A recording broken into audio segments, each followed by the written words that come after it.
Friends, welcome to Word on Fire Catholic Ministries. Word on Fire is an apostolate dedicated to the mission of evangelization, using media both old and new to share the faith on every continent and to facilitate an encounter with Christ and His Church. The efforts of Word on Fire engage the culture and bring the transformative power of God's Word where it is most needed. Today we invite you to join Bishop Robert Barron as he preaches the gospel and shares the warmth and light of Christ with each of us. Peace be with you. Friends, our first reading this weekend from the book of Exodus is illuminating at so many levels that I just want to focus exclusively on it for the homily today. We hear, in those days, Amalek came and waged war against Israel. Now, on the surface, this is a report of an ancient war, or to be really more honest, kind of a tribal dispute between two minor peoples. Were it not for the Bible, Amalek and the Amalekites would be known, maybe, to a handful of specialist historians of the ancient world. So here's the question. Why should we care about it? Why are we paying particular attention to this reading?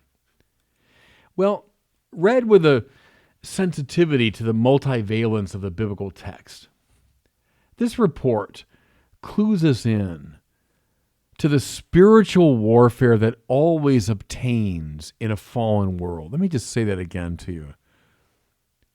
This report of the ancient battle with Amalek clues us in to the spiritual warfare that always obtains in a fallen world. So, Israel in the Bible stands for the ways and purposes of God in the world. Amalek, like Egypt, Philistia, Assyria, Babylon, Greece, and Rome, stand on this symbolic reading for those forces that stand opposed to the ways of God. Now here's the bottom line. Israel is always in a war, and that's true from beginning to end of the Old Testament. So, we who strive to walk the path of the Lord will always be in a war. Not usually, not for the most part, always in a war. Now, sometimes with very visible opponents, sometimes, frankly, with invisible ones. The spiritual life is not a walk in the park, and we should not be deceived on this score. So think about it for a second. Who would Amalek be in your life? I don't know, maybe it's someone who's jealous of you and is trying to block your good work. You know how frustrating that is? You're doing something right, good for the Lord, but there are people around you that they don't like you, they're jealous of you, and they're actually getting in the way of what you want to do. Maybe Amalek is a societal prejudice that's blocking what you want to do, the good work that you're inspired to do. Maybe Amalek is an entrenched attitude, an institutional obstacle. Maybe if you broaden this out and put it on a grander scale, maybe Amalek is an organized army. Think of people that are trying to do good and they find themselves actually blocked by the army of a nation state or by ISIS or by who knows. Maybe Amalek is just some jerk who's making life hard for you. And mind you, if we're biblical people, behind all those things, there could well be a dark spiritual power. Okay, the point is, expect a battle when you walk the path of Christ. Remember years ago, a very wise teacher of mine said, the road to healing is always blocked. I think that's right. Not sometimes, not usually, always. In a similar way, fighting the good fight will always be, a struggle. Okay. The reading goes on. to speak of Moses, Joshua, certain picked men, and the entire nation of Israel. It shouldn't be too much of a stretch, and the church fathers read it this way, to see this as an anticipation of the church, of the new Israel, as Paul called it, which is hierarchically arranged and marked by a variety of tasks and ministries. It's true, isn't it? Moses, Joshua, certain men, entire nation. Well, so it goes in the church, and it might run counter to our kind of deep egalitarian impulses, but it's just the case in the life of the church, and it shouldn't bother us. Within the mystical body of Jesus, there are different roles of service. Okay, so whom does Moses stand for? Well, I think you say Moses stands for the top leadership. Those who direct the battle from the highest point of vantage. That's why, he's standing up on a mountain, which until very modern times was the preferred locale for a military commander. That's where the commander wanted to go, was up to the heights so he could see the whole battlefield.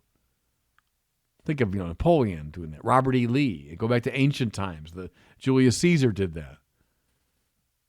And indeed, our word bishop comes from the Greek word episkopos, derived from two words, episkopein, which just means to oversee, to look out over. And so apply the metaphor from their height, and I don't mean that in the sense of superiority, aren't they better than the rest of us? I don't mean that. I mean their height like the position assumed by a commander. From their height, the bishops, the Pope ultimately, direct the great fight, sending particular soldiers into battle at key places. So we hear again from the reading, pick out certain men, and tomorrow go out and engage Amalek in battle. Well, there's the word of the general or of the episkopos, the guy doing episkopein. He's overseeing the battle, and he's sending certain key people into the fight. Think here for a second, everybody, of our current Pope, Pope Francis, urging the troops to go to the margins. And he's done that from the very beginning of his papacy, to be bearers of mercy to those who feel ostracized, to care for the environment, read Laudato Si, to be missionary disciples, read Evangelii Gaudium. He knows full well on every one of these fronts they'll be opposed, and yet he boldly sends us, ultimately, into this great conflict. Okay, that's the way it goes. The overseer, the general, Moses, sends certain troops into battle. Moses' direct fighting days are over. He's an old man by the time this scene unfolds. But he remains on the hilltop, directing action and, now mind you, invoking the power of the Lord. So what's he doing up there? He's holding up his arms in prayer. This is the church now in its priestly role, its priestly function. While the troops are fighting on the ground, and again, everyone, don't literalize the metaphor here. When I say fighting, I mean, on the margins, fighting to bring mercy. I mean fighting the fight of nonviolence. So don't over-literalize things here. While the troops fight on the ground, the church is constantly lifting up its voice in prayer. Every single great saint has always insisted that nothing in the struggle will be successful apart from prayer. That's basic principle in the spiritual order. Nothing will be successful in the great fight of the church militant without prayer. So, who's playing this role of Moses the priest? Well, think of every elderly, homebound person who can't get in the direct fight anymore, but who spends her whole day praying for the success of the church's mission. I'm always moved when I think of one of my heroes, Catherine Drexel, right, who gives her fortune. She founds a religious community to care for African Americans and Native Americans. And she worked for many years in the direct fight, the direct struggle. But then she had a very serious heart attack. The doctor said, you have to withdraw or you're going to die. So she stopped her direct involvement, but she spent the remaining 20 years of her life basically in the chapel in front of the Blessed Sacrament, begging help for her order. So think of every monk, every nun dedicated to prayer. Think of every Mass said around the world. What are these, everyone, but Moses holding up his hands in prayer?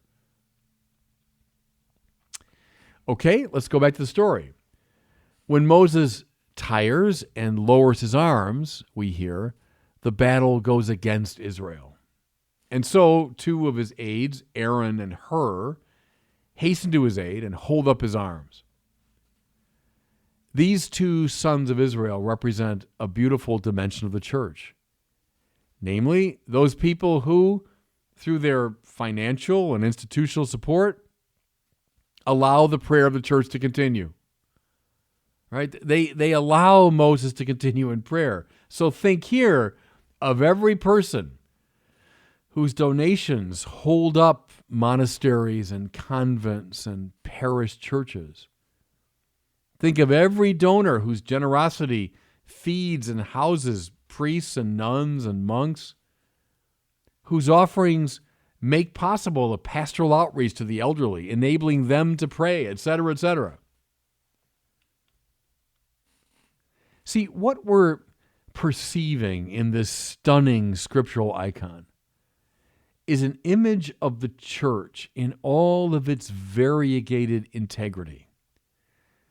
All of its elements cooperating in the great struggle with Amalek. So, take away Aaron and Hur. The arms of Moses fall. The arms of Moses fall, the soldiers don't fight. The soldiers don't fight, the enemy gains ground. All these elements are linked together in this common work of the church. Now, everybody, with this image in mind, with this general idea in mind of how the church functions in this variegated, integrated way, think of one of the favorite strategies of the dark powers. Namely, to set the church at war with itself, so that one dimension resents the work or status of another. You know, let's say you're in the direct battle. I mean, these people, just making donations, or these people in monasteries praying. I mean, look, I'm the one out here in the fight. Yeah, but man, without those other people, you won't be in the fight. Or maybe it's a spiritual pride. It says, here I am in the monastery. Here I am at Mass, and I'm playing the central role. Well, you're playing a very important role, and you're holding up the battle. Who's up, who's down, who's more important, who's playing what role? Who cares, finally? The point is, find your role in the theodrama, take up your position, whatever it is, and get into this great fight. Because it's been true now for thousands of years, true today. The battle with Amalek is far too important. And God bless you. Thank you for listening to this week's homily from Bishop Robert Barron. For more resources from Bishop Barron, please visit wordonfire.org.